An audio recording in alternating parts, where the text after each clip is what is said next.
Hello everyone. Welcome to Miraculous Taxes, the platform of learning and knowledge. Financial year 2023-24 31 मार्च 2024 को and होने वाला है और उसमें बाकी है सिर्फ 3 दिन। और ये है आपके पास आखिरी मौका अपना टैक्स ज़्यादा से ज़्यादा बचाने का। तो यदि आप एक सैलरीड पर्सन हैं और अपना टैक्स बचाना चाहते हैं तो ये वीडियो ज़रूर देखें। उससे पहले इस चैनल मिराकुलस टैक्सेस को सब्सक्राइब कर लें ताकि आप इस तरह की और वीडियोस देख सकें। बीइंग अ सैलरीड पर्सन, आप ये सोच रहे होंगे कि मैंने तो अपना इन्वेस्टमेंट डिक्लेरेशन अपने एम्प्लॉयर को ऑलरेडी दे दिया है जनवरी या फरवरी में, लेकिन इन्वेस्टमेंट डिक्लेरेशन के बेसिस पर तो एम्प्लॉयर फॉर्म 16 जनरेट करेगा और आपके पास मौका है 31 मार्च 2024 तक कोई भी इन्वेस्टमेंट करने का जिससे कि आप टैक्स बचा सकते हैं। 31 मार्च 2024 के बाद ITR फाइलिंग स्टार्ट होगी जिसमें कि आप जो भी आपने इन्वेस्टमेंट्स किए हैं in addition to declaration investments, उस पर भी आप टैक्स बेनिफिट्स ले सकते हैं। तो चलिए देखते हैं कि वो कौन कौन से टैक्स बेनिफिट्स हैं जो कि आप ले सकते हैं अभी भी यदि आप इन्वेस्टमेंट करते हैं 31 मार्च 2024 तक। इन्वेस्टमेंट से पहले हम स्टार्ट करेंगे उन 3 अलाउंसेस से जो कि आप ले सकते हैं बट अक्सर लोग भूल जाते हैं उनको लेना। फर्स्ट आता है चिल्ड्रन एजुकेशन अलाउंस। ये अलाउंस मिलता है ट्यूशन फ़ीस को मीट करने के लिए और इस पर आप एग्जेम्पशन क्लेम कर सकते हैं 100 रुपीज़ पर मंथ पर चाइल्ड के हिसाब से 2 बच्चों के लिए। वैसे तो देखा जाए तो आज की डेट में ये एग्जेम्पशन अमाउंट बहुत ही कम है क्योंकि 100 रुपीज़ पर मंथ के अकॉर्डिंग आप 1200 रुपीज़ पर ईयर क्लेम कर पाएंगे, जो कि आज की डेट में 1 मंथ की फ़ीस से भी कम है। बट स्टिल हम इसको तो चेंज नहीं कर सकते, लेकिन हाँ थोड़ा बेनिफिट ले सकते हैं। सेकंड आता है हॉस्टल अलाउंस। ये दिया जाता है हॉस्टल एक्सपेंडिचर को मीट करने के लिए और इस पर आपको एग्जेम्पशन मिलती है 300 रुपीज़ पर मंथ पर चाइल्ड फॉर 2 चिल्ड्रन। तो यदि आपके बच्चे हॉस्टल में पढ़ रहे हैं तो आप ये अमाउंट क्लेम कर सकते हैं। एंड थर्ड है HRA हाउस रेंट अलाउंस। यदि आप किसी रेंटेड फ्लैट में रहते हैं तो फिर आप ये हाउस रेंट अलाउंस क्लेम कर सकते हैं। HRA क्लेम करने के लिए आपको 3 कंडीशंस को देखना होगा जिसमें से कि आप मिनिमम अमाउंट चूज़ करेंगे। फर्स्ट है HRA एक्चुअली रिसीव्ड। जो भी आपको HRA कंपनी की तरफ से मिल रहा है आप उस अमाउंट को लेंगे। सेकंड है actual house rent paid minus 10% of salary. तो ये आपको कैलकुलेशन करके देखना होगा कि आपका कितना अमाउंट बन रहा है। थर्ड है 50% ऑफ सैलरी यदि आप दिल्ली, मुंबई, कोलकाता या चेन्नई में रह रहे हैं, अदरवाइज़ 40% ऑफ सैलरी। ये तीनों फिगर्स कैलकुलेट करने के बाद इन तीनों में से जो भी लीस्ट अमाउंट होगा उतना आप HRA क्लेम कर सकते हैं। और यदि आप अपने खुद के घर में रह रहे हैं और कोई भी रेंट पे नहीं कर रहे तो फिर आप HRA एग्जेम्पशन नहीं क्लेम कर सकते। नेक्स्ट हम आते हैं डिडक्शंस पर। डिडक्शंस वो होते हैं जो कि हमारी ग्रॉस टोटल इनकम से माइनस हो जाते हैं और उसके बाद जो नेट टोटल इनकम बचती है उस पर टैक्स लगता है। फर्स्ट हमारा आता है सेक्शन 80C।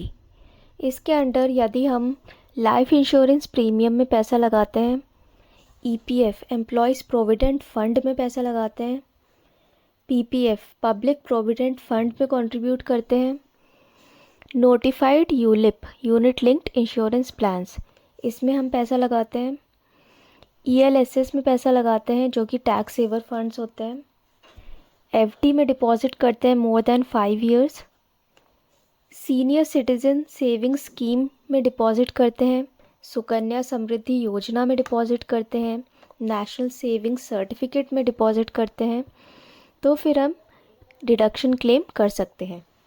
इसके अलावा यदि हम ट्यूशन फ़ीस पे कर रहे हैं 2 चिल्ड्रन की फुल टाइम एजुकेशन के लिए तो वो भी हम क्लेम कर सकते हैं। और यदि हम रेसिडेंशियल हाउस की परचेज़ या कंस्ट्रक्शन से रिलेटेड पेमेंट कर रहे हैं तो वो भी हम इसमें क्लेम कर सकते हैं। और इन सारे डिडक्शंस की लिमिट है 1,50,000 रुपीज़, जो कि 80C में कवर्ड है। नेक्स्ट हमारा आता है सेक्शन 80 CCD 1B। इसके अंडर हम NPS में कंट्रीब्यूट करके एडिशनल 50,000 रुपीज़ तक का डिडक्शन ले सकते हैं, जो कि सेक्शन 80C के 1,50,000 के डिडक्शन से एक्स्ट्रा है। फिर हमारा आता है सेक्शन 80D हेल्थ इंश्योरेंस। इसमें हम सेल्फ के लिए, स्पाउस के लिए, डिपेंडेंट चिल्ड्रन के लिए और पेरेंट्स के लिए इंश्योरेंस ले सकते हैं और इसका डिडक्शन क्लेम कर सकते हैं। यदि सेल्फ, स्पाउस और डिपेंडेंट चिल्ड्रन का देखा जाए तो हम अप टू 25,000 का डिडक्शन ले सकते हैं, और यदि हम खुद सीनियर सिटीज़न हैं तब फिर हम 50,000 तक का डिडक्शन क्लेम कर सकते हैं।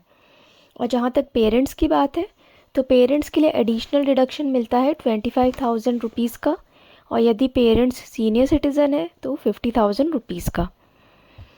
डिडक्शन जो है प्रिवेंटिव हेल्थ चेकअप के लिए भी मिल सकता है अप टू 5,000 रुपीज़, जो कि इस अमाउंट में इंक्लूडेड है। और सीनियर सिटीजन्स के केस में यदि हेल्थ इंश्योरेंस नहीं भी ले रखा है लेकिन कुछ मेडिकल एक्सपेंडिचर हुआ है उस पर्सन पर, तो हम उसका भी डिडक्शन अप टू 50,000 रुपीज़ तक का ले सकते हैं। नेक्स्ट हमारा आता है section 80E interest on higher education loan. तो यदि हमने हायर एजुकेशन लोन ले रखा है और उस पर हम इंटरेस्ट पे कर रहे हैं तो हम उसका डिडक्शन क्लेम कर सकते हैं। उसके बाद आएगा section 80G donations to certain institutions and funds. यहाँ पर कुछ स्पेसिफाइड इंस्टीट्यूशंस और फंड्स होते हैं जिसमें यदि हम डोनेट करते हैं तो या आइदर 50% और 100% डिडक्शन हमें मिल जाता है। और फिर हमारा आता है सेक्शन 80GGC, जो कि donation to a political party और एन इलेक्टोरल ट्रस्ट है। इसमें हम 100% ऑफ द डोनेशन क्लेम कर सकते हैं, और उसमें शर्त ये है कि अमाउंट जो है वो कैश में नहीं होना चाहिए। इसके बाद आता है सेक्शन 80GG, जो कि है rent paid for residential accommodation, लेकिन ये सिर्फ उसी पर्सन को मिलेगा जिसने HRA क्लेम नहीं किया है। जिसने HRA क्लेम किया है वो सेक्शन 80GG के अंडर डिडक्शन नहीं क्लेम कर सकता। इसमें भी कुछ स्पेसिफाइड कंडीशंस है जिसके अकॉर्डिंग आप अपना डिडक्शन निकाल सकते हैं। फिर हमारा आता है सेक्शन 80TTA। जनरली लोग ये वाला डिडक्शन लेना भूल जाते हैं। ये है interest on savings account up to ₹10,000। तो जो भी हमारा इंटरेस्ट हमें मिलता है सेविंग्स अकाउंट में, वो यदि हमारा 10,000 रुपीज़ तक का है तो हम 10,000 पूरा का पूरा क्लेम कर सकते हैं। और यदि 10,000 से ज़्यादा इंटरेस्ट है तो फिर अप टू 10,000 आपको डिडक्शन मिलेगा और बाकी अमाउंट टैक्सेबल होगा। उसके बाद आता है सेक्शन 80TTB। ये होता है सीनियर सिटीजन्स के लिए, और ये होता है इंटरेस्ट ऑन डिपॉजिट्स, जिसमें कि 50,000 रुपीज़ तक का डिडक्शन मिल जाता है। ये डिडक्शन है on deposits, not on savings account. और लास्ट है हमारा सेक्शन 80U।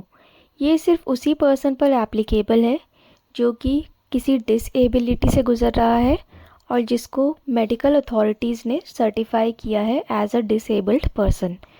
तो यहाँ पर 75,000 तक का डिडक्शन मिल सकता है यदि वो डिसेबल्ड पर्सन है, और यदि सीवियर डिसेबिलिटी है तब 1,25,000 तक का डिडक्शन मिल सकता है।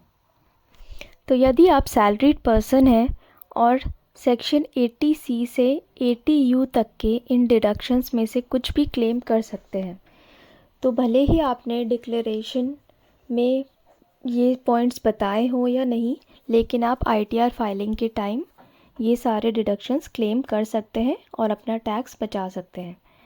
Thanks for watching. Please like, share and subscribe.